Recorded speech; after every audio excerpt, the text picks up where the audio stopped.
Good evening. We welcome you to the second part of the webinar, The Jesus India Needs Getting Back to Grace, presented by Lakeview Bible College and Seminary. Last week, we looked into the subject with the theme, The True Jesus. In the first part, we saw how Jesus was misunderstood in the first century by the Jewish community, and then that continues till today. It doesn't mean that Jesus is mysterious and hard to understand person, but it is due to making Jesus into what people would want or like is the problem. The people who misunderstood him really wanted him to be how they wanted him. They never understood Jesus' intention that was from the Father who sent him. We also saw what the Bible says about true Jesus, who is Jesus and what he came to accomplish in this world. In continuation of the very theme today, we want to see the new way Jesus can offer life to people.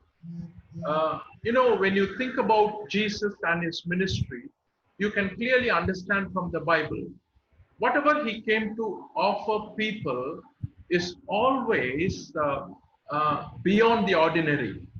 He did not simply come to just help people live their life, but he came to offer abundant life. That's what John 10:10 says. The thief comes only to steal and kill and destroy. I have come that they may have life and have it to the full. So Jesus came to give life in its fullness, abundant life, not the ordinary normal life everybody lives. Not just the life. I mean, if you look at many people, who are seeking different things for their lives, like, if they seek peace, Jesus says, I give you peace, but I do not give you like the world gives. I give you my peace. And about the joy, he says, whatever you ask in my name, you will receive so that your joy may be complete. Whether it is peace, joy, or love, whatever it is, whatever Jesus does in our life is always much, much superior to what other people and any other thing in the world can provide. And that is what is very, very important as far as Jesus's role in this country is concerned. Also, people around the world, his accomplishments for his world and people are amazingly abundant, that we have to say that none other person in this world who can come near to him in giving life in abundance, in blessing God's people. Today, we have Dr. Peter Ignatius, the principal of Lakeview Bible College and Seminary, share with us about the abundant grace that is available to everyone who comes to Jesus. Let us wait prayerfully and be willing to learn and understand this amazing truth to bless many we come in contact with. So let us commit our hearts to the Lord. Let us bow our heads in prayer and ask God's leading and guidance in this time of learning, and so that God's Spirit can intervene in every one of our lives. Shall we bow our heads in prayer? Gracious Lord, our Heavenly Father, this evening we commit ourselves to you to speak to us what you have already prepared for us, what you are already offering to the world and the people. Lord, the thing that you have come into this world to accomplish, Lord, many people do not understand, but it is very rich, it is very powerful, and it is abundant beyond what we can ask or imagine. This evening, Lord, as we continue to look into your word, Lord, we pray that you will speak to us. You will convince us about the joy we have, the grace we experience in Christ that is so very abundant, that every one of us, Lord, will be able to share this great blessing that is only from you, and only that only you can offer to us. Thank you so much, Lord. We ask you to lead us, guide us in the rest of the session. In Jesus' name we pray. Amen. Amen. Over to Peter, sir. But before that, just an announcement. If you have any questions, please feel free to post it in the chat box. While the session is going on, we will be able to address it towards the end. And thank you for the feedback you gave for the last week's session. And even today, we will be sending you the feedback forms. Kindly feel free to fill in towards the end. Thank you so much. Over to you, Peter, sir. Thank you, Solomon. And we are so glad that you could join us for this second installment of our webinar, The Jesus India Needs, Getting Back to Grace. Today, we want to add a tagline, and that is Jesus for India, as the demonstration or the outworking of grace of God for India. As we begin, here's an outline of what we will cover today. First, we want to understand the spiritual orientation of Indian people, to see how they think about God, religion, salvation, etc. Now, this is a very complicated endeavor, given our huge population and incredible cultural, social, and religious diversity. But this is the starting point of our study today. Secondly, we will look at the struggles faced by contemporary Indians, particularly our youth, given the fact that 50% of our population, that is 650 million Indians, is below the age of 25. We cannot talk about Jesus for India without looking carefully at this growing demographic. And then finally, we'll need to grapple with how best to convey the truth of God's life-giving gospel of grace and the love of Jesus Christ our Lord to the people of our country. Our hope is that today's session will help us to communicate the true Jesus so that Indians will understand who he is and want to follow him.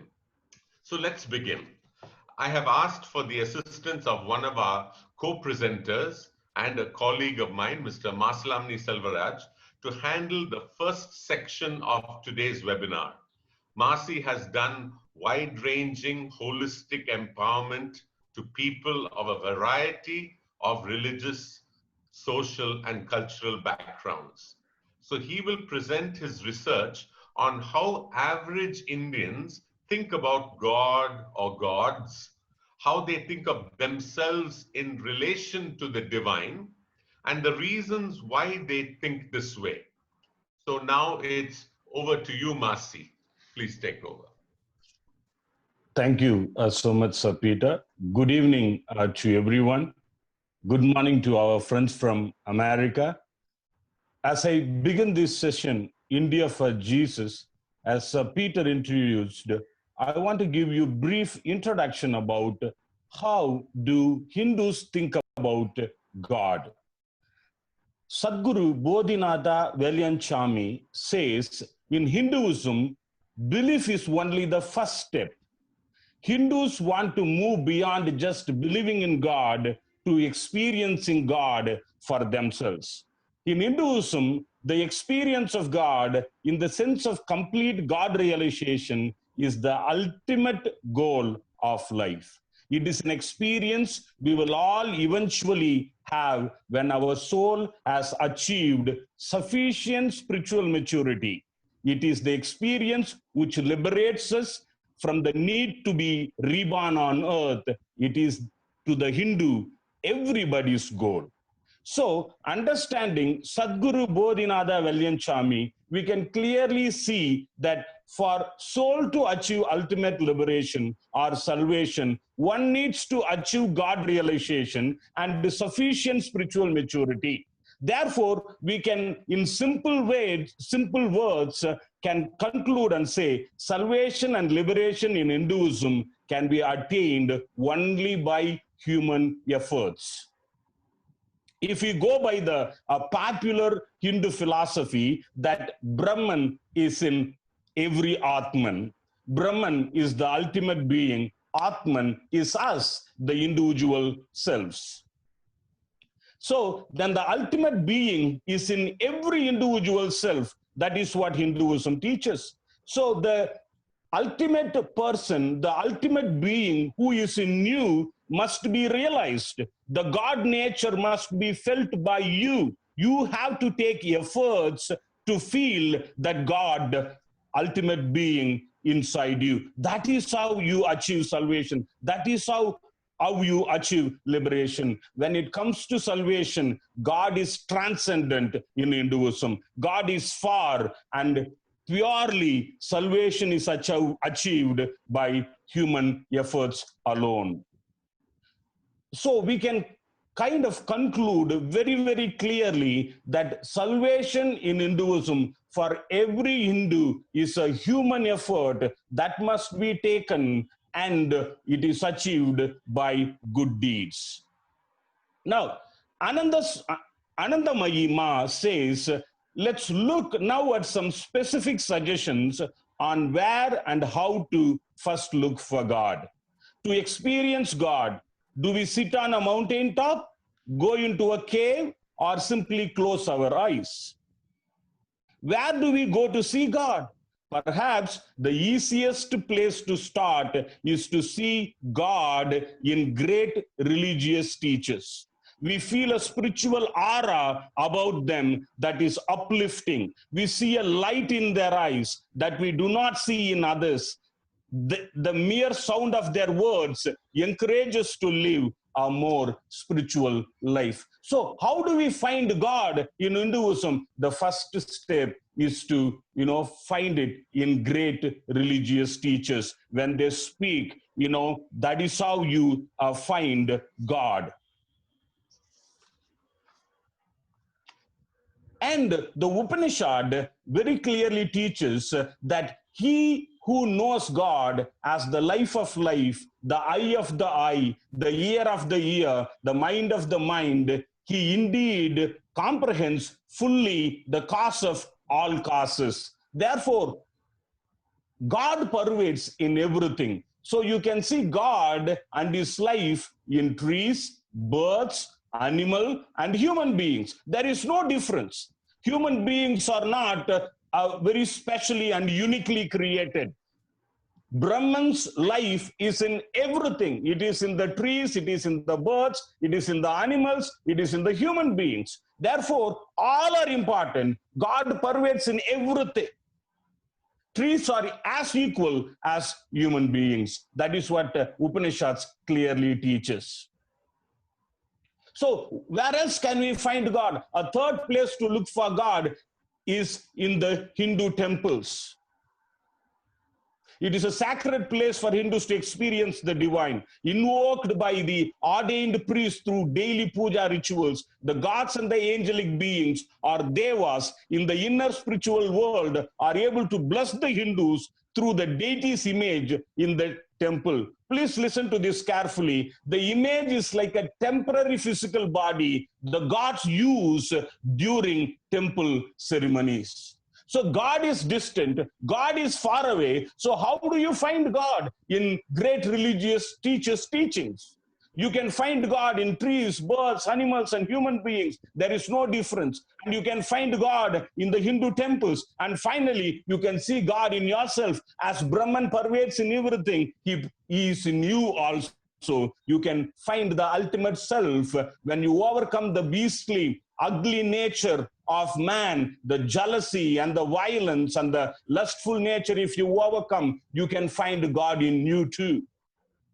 So finding God has, various, channels to go to him, to find him. Now, the Kanda Shashti Kavasam is the greatest example of how Hindus think about God. In Kanda Shashti Kavasam, the author prays to Lord Muruga to shower his grace. Hindus claim that by regular chanting of this kavasam, all the predicaments of life are resolved.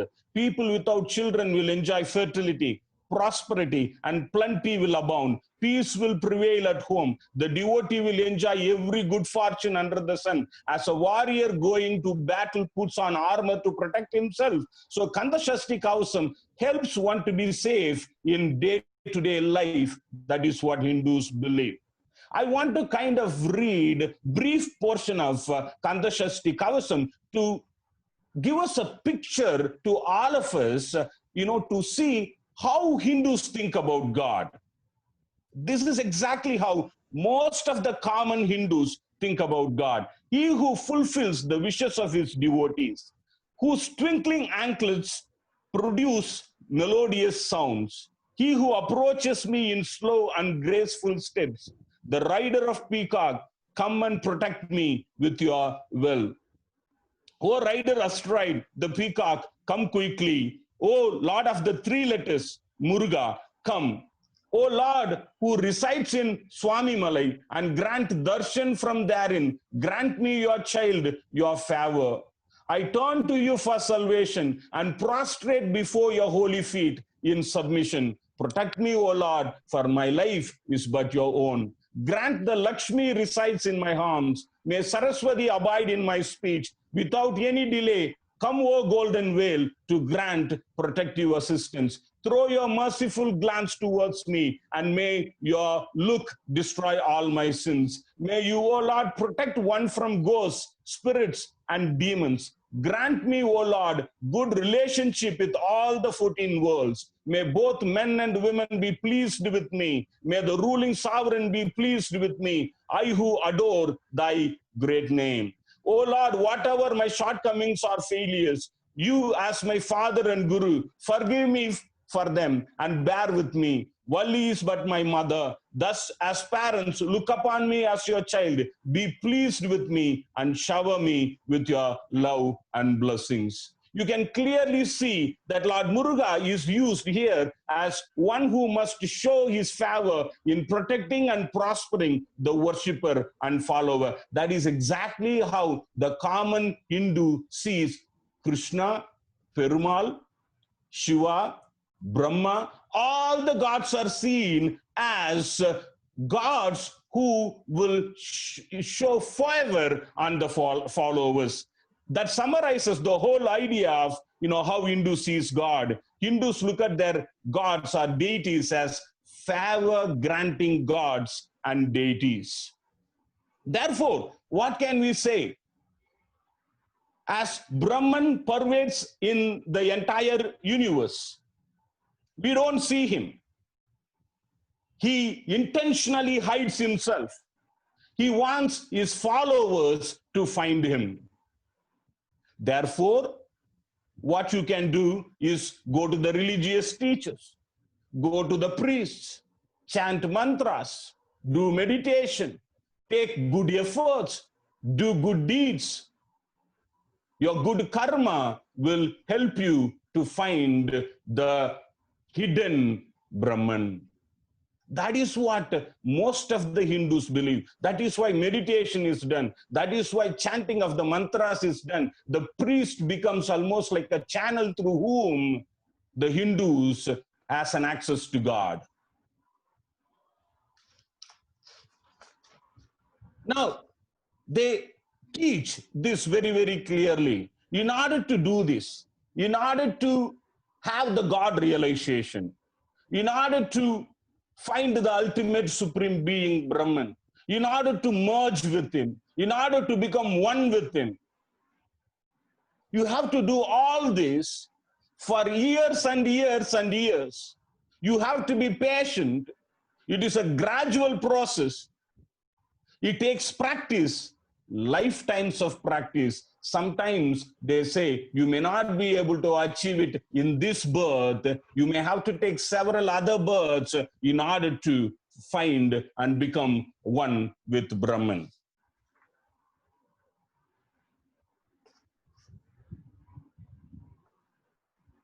Now we may understand clearly how confusing, how difficult for a Hindu to find God or come to God. Now, I want to present to you now, how do Hindus see themselves in relationship to God? According to Hinduism, life in relationship to God is fourfold: to achieve dharma, artha, kama, and moksha. These are the four things that they must do if they are following God. And all the Puranas, all the Vedic commentaries, all, reiterate on these things. The first one is dharma, means to act virtuously and righteously. That is, it means to act morally and ethically throughout one's life. However, dharma also has a secondary aspect, since Hindus believe that they are born in debt to the gods and other human beings. Dharma calls for Hindus to repay their debt. The 5 different debts are as follows: debt to the gods for their blessings, debt to parents and teachers, debt to guests, debt to other human beings, and debt to all other living beings. So when a child is born into a Hindu family, he is in debt. He is in debt to his teachers. He is in debt to his family members. He is in debt to Brahman. He is in debt to every living creatures on this earth. The second meaning of life, according to Hinduism, is artha, which refers to the pursuit of wealth and prosperity in one's life. Importantly, one must stay within the bounds of dharma while pursuing this wealth and prosperity. The third purpose of a Hindu's life is to seek kama. It simply means kama can be defined as obtaining enjoyment from life. The fourth and final meaning of life, according to Hinduism, is moksha, or enlightenment. This is the most, difficult one to achieve. It might take several births, to achieve it. It is considered the most important meaning of life and offers such rewards as liberation from reincarnation, self-realization, enlightenment, or unity with God. So a Hindu, when he is born, he is already got what he needs to do for the rest of his life. He needs to do various things to find God and to find meaning and purpose in his life. Especially attaining salvation is the most difficult thing for a Hindu. That is why they are born and reborn, born and reborn. That cycle never ends for a Hindu. But what happens practically? These are the things that are there in the Puranas. These are the things that are there in the Manu Dharma. These are the things that are there in the other Hindu books. But what is happening to the young people of this country who are Hindus? I don't want to share many examples, but I want to share 2 very good examples with you so that you understand what Hindu young people are going through today. I work among the orphan children in Kanchipuram and Tiruvallur district. Most of them are Hindus. And when I meet lots of young people for counseling, they say various things. And one of the things that I keep hearing is about their religion.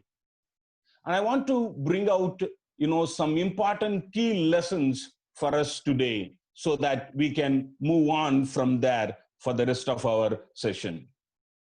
I would like to share with you the story of Priyadarshini. Priyadarshini is a dentist, young, 24-year-old, born and brought up in a rich and a pious Hindu family. 3 years before, she became very ill and she had abnormal behaviors also.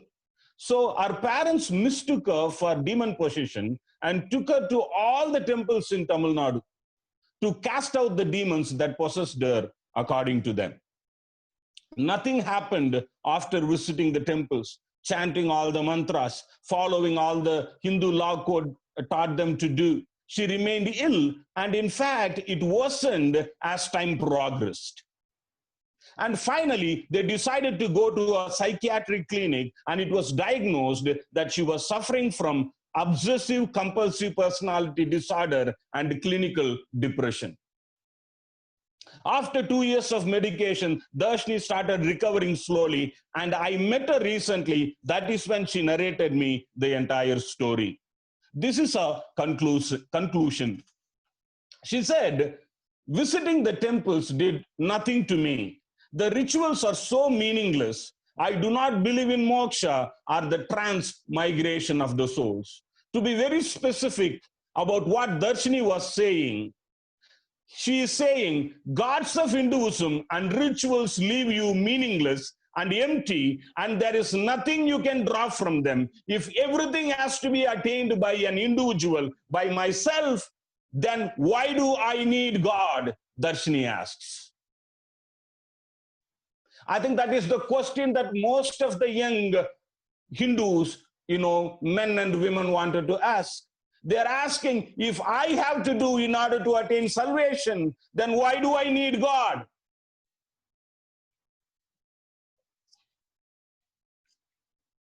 The second story that I want to share is a story about Vijay Kumar, one of my colleagues in the children ministry. Vijay is a strong worshipper of Amman, Kali or Shakti. He works with me in finding new children to provide educational support in Tiruvallur and Kanchipuram district. I know him from my childhood, but getting to know him closely happened only in last 3 years of working together with him. Vijay knows I am a Christian. In last 3 years, none of us spoke about religion. I never spoke with him about Hinduism. He never spoke with me about Christianity. It was all about children. Going together, finding new children and ministering to them, providing them food, getting them school bags. This is what we were doing. But one day, as we were traveling to Pulikat, a village near Pulikat, to meet a child in order to support, the conversation somehow, from a normal conversation, it became a religious conversation.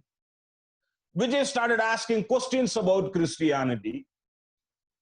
So smoothly, the conversation, came about polygamy. So I asked Vijay, how do you accept Hindu gods practicing polygamy?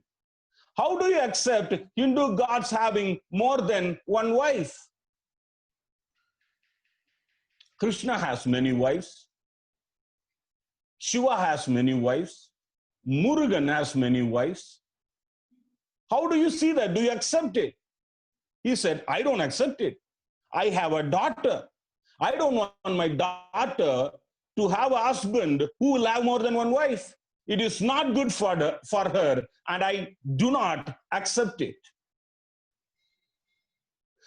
A Hindu may worship Murugan, but he is not following the example of Murugan. A Hindu may be worshipping Shiva, but he is not worshipping the lifestyle of Shiva or following the lifestyle of Shiva.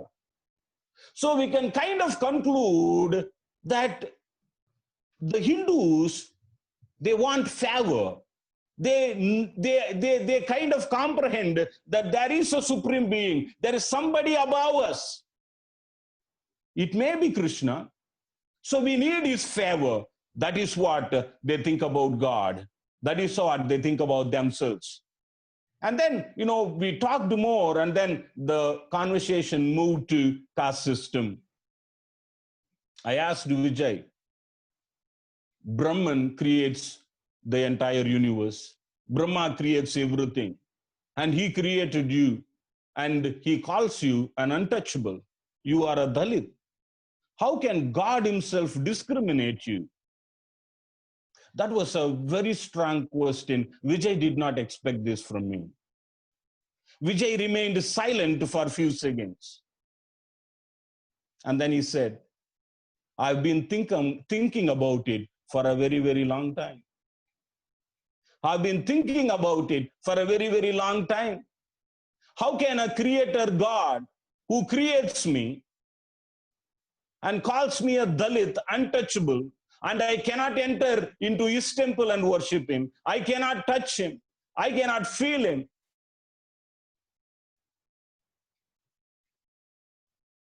Several weeks later, Vijay called me and asked me, does your God practice polygamy and discriminate you? I said, no, my God does not discriminate me. He loves me as his very own child, and he does not practice polygamy. He is morally pure. He is holy. My dear friends, Priyadarshini's and Vijay's stories are the examples of what Indian young men and women are going through. They are feeling that Hindu rituals are meaningless. They are understanding that caste system is evil. They are understanding that if he created me, if Brahman created me, why can't I come into his temple? They are asking the questions. They are longing for an eternal love. They are longing for somebody who would bear their sins, who will do it all for them. They want a savior and redeemer who will do everything for them, especially moksha and salvation. Thank you.